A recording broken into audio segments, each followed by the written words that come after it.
అమ్మ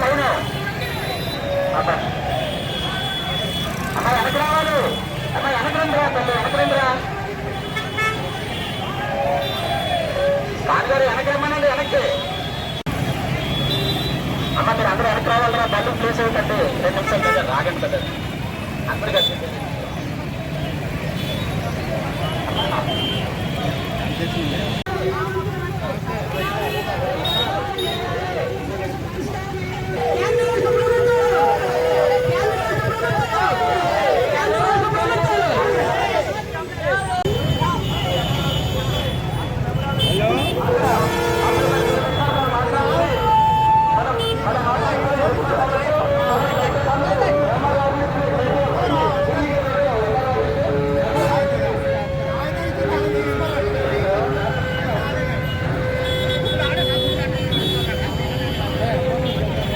ఈరోజు దేశవ్యాప్తంగా సహారా బాధితులు గత 12 సంవత్సరాల నుండి కూడా మా డబ్బులు మాకు ఇప్పించండి మహాప్రభు అని చెప్పేసి కేంద్ర రాష్ట్ర ప్రభుత్వాల్ని అడుగుతున్నప్పటికీ ఈ 10 ఏళ్ల బీజేపీ పాలనలో అమిత్ షా గారు కానీ మోడీ గారు కానీ చేస్తామని చెప్పడం తప్ప వీళ్ళకి 1 రూపాయి ఇచ్చిన పరిస్థితి లేదు. ఈవేళ పార్లమెంటు సాక్షిగా కేంద్ర మంత్రి నిర్మలా సీతారామన్ గారు మేము డబ్బులు ఇవ్వడానికి సిద్ధంగా ఉన్నాం, ఖాతాదారులు ఎవరు రావట్లేదని చెప్పేసి పచ్చి అబద్ధాలు పార్లమెంట్ సాక్షిగా చెప్పడం అనేది చాలా అన్యాయం, దుర్మార్గం. దీన్ని సహారా బాధితుల కమిటీ తీవ్రంగా ఖండిస్తామన్నది. మేము ఇప్పటికైనా సిద్ధం, రెడీగా ఉన్నాం. కానీ వీళ్ళ పోర్టలు పెట్టి తప్పుడు పద్ధతులు పెట్టి సంతకం లేదనో, కామా లేదనో, పురుషం లేదనో, మీకు సంబంధం లేదనో రకరకాల పేర్లతోని ఎవరికి రూపాయి ఇవ్వకుండా కాలక్షేపం చేస్తున్నారు. అడుగుతుంటే ఎవరైనా గట్టి కడితే వాళ్ళకి నిర్బంధం పెడుతున్నారు.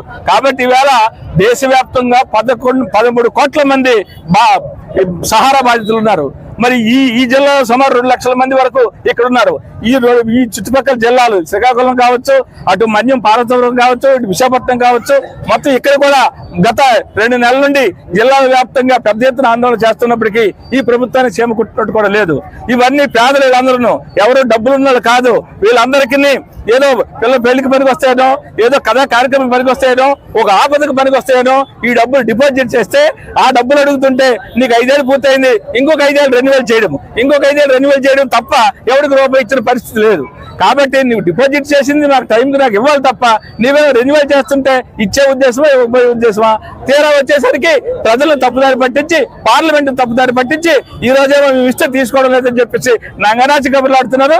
కాబట్టి ఇవాళ ఈ 13 కోట్ల మంది భారతదేశంలో ఉన్నాళ్ళు, వీళ్ళు తలుచుకుంటే వీళ్ళ కుటుంబాలు అంతా కలిపితే 52 కోట్ల మంది భారతదేశం మొత్తం పోయిన కుటుంబాలు ఖాతాదారులందరూ కలిపి 50 అంటే 1/3 జనం వీళ్ళే ఉన్నారు. కాబట్టి ఇవాళ బీజేపీ ప్రభుత్వానికి అమిత్ షా కొరికి కూడా హెచ్చరించబోతున్నాం. రానున్న కాలంలో ఈ ఖాతాదారులకి, ఏజెంట్లకి న్యాయం జరగకపోతే ఈ సహారా బాధితుల పోరాట కమిటీ ఆధ్వర్యాన దేశవ్యాప్తంగా ఉద్యమిస్తాం, అన్ని రాష్ట్రాల్లో కదిలిస్తాం, కూడగడతాం. ఖచ్చితంగా మీకు పేదల మీద అభిమానం ఉంటే మీ పేదలను ఓటేస్తే మీకు అధికారం వచ్చింది. మీకు అధికారం ఇచ్చేందుకు వీళ్ళకి మంచి చేస్తారా, వీళ్ళు ముంచుతారా? వీళ్ళు ముంచే కార్యక్రమం చేస్తున్నారు. మంచి చేసేది మీ దగ్గర కనబడలేదు. మంచి చేయకపోతే, ఖాతాదారులకు ఆదుకోకపోతే, ఖాతాదారు డబ్బులు ఇవ్వకపోతే ఈ ఉద్యమం ఎక్కడ ఆగదు. దేశవ్యాప్తంగా దీన్ని విస్తరిస్తాం.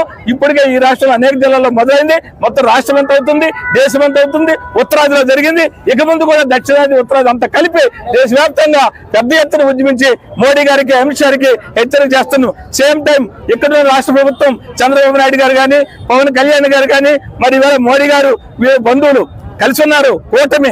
కాబట్టి ఈ రాష్ట్రంలో ఇది వెనకబడి ఉంది. రాష్ట్రం అందరూ ఉత్తరాంధ్ర బాగా వెనకబడి ఉన్నాయి. వీళ్ళందరూ పేదలు, ఈ డబ్బులన్నీ అక్కడ ఉన్నాయి.